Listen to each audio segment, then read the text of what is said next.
Hi, I'm Sue Groszek, and my daughter lives at the first home that Monarch put together called Monarch Hall, so the apartment style living. And since Carl just did a really nice overview of that, what I wanted to share with you was a little bit of inspiration and kind of how I got going on my journey.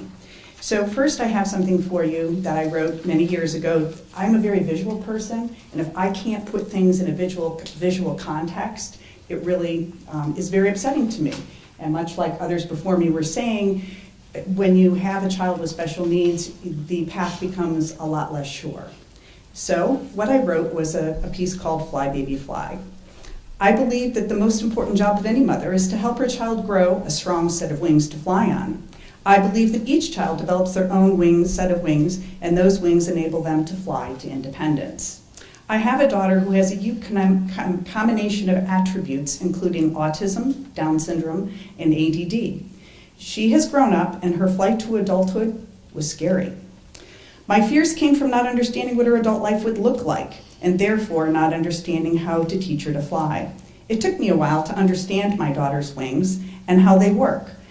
She, as all individuals, had an innate drive for independence.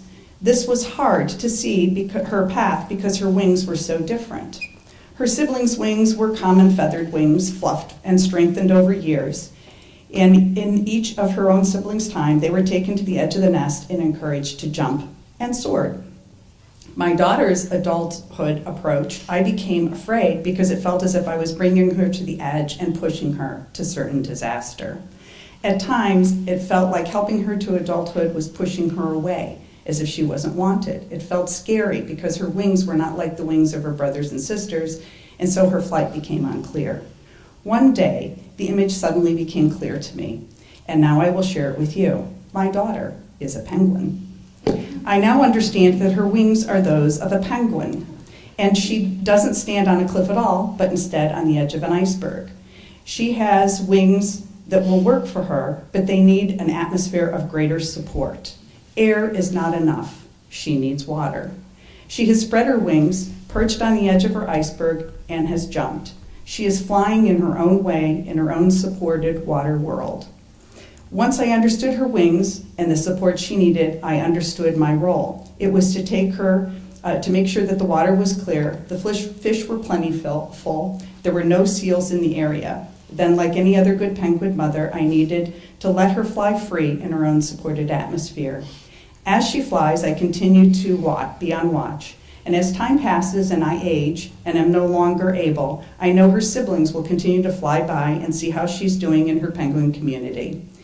They will check to see that the water is clear and that no seals have encroached. They will visit, throw her a fish or two, and enjoy her company, just as they always have, just as siblings always do for each other. I am proud to be the mother of Penguin, and I'm no longer afraid. Fly, baby, fly. So along with that piece, the other big visualization for me is what I call the placemat. And it actually happened to me early in the morning when I'd had far too much coffee at a Bob Evans. I was getting ready to pick my daughter up at a respite camp, and I just started thinking, what should her supported world look like? What supports does she really need? So I scribbled on the back of a placemat, that's why this is empty, so these are at the table so that you can fill out your own placemat.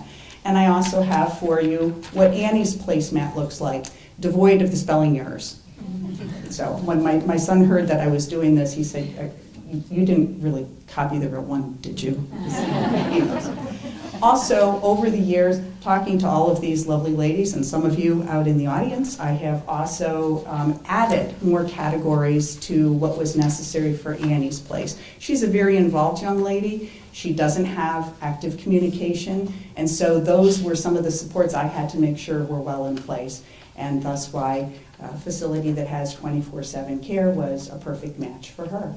Interestingly, after I wrote the placemat, I put it in my moleskin and tucked it away. The pilot program at Monarch was getting ready to roll out. It seemed to be a good match for us, and it wasn't until after she had moved in, I had thought about the placemat, pulled it out, and I will tell you, it's an exact match. So sometimes if you don't envision it, you can't get there. So that's what I have for you. I also do have some pictures for you that I will be happy to share at the table. Thank you.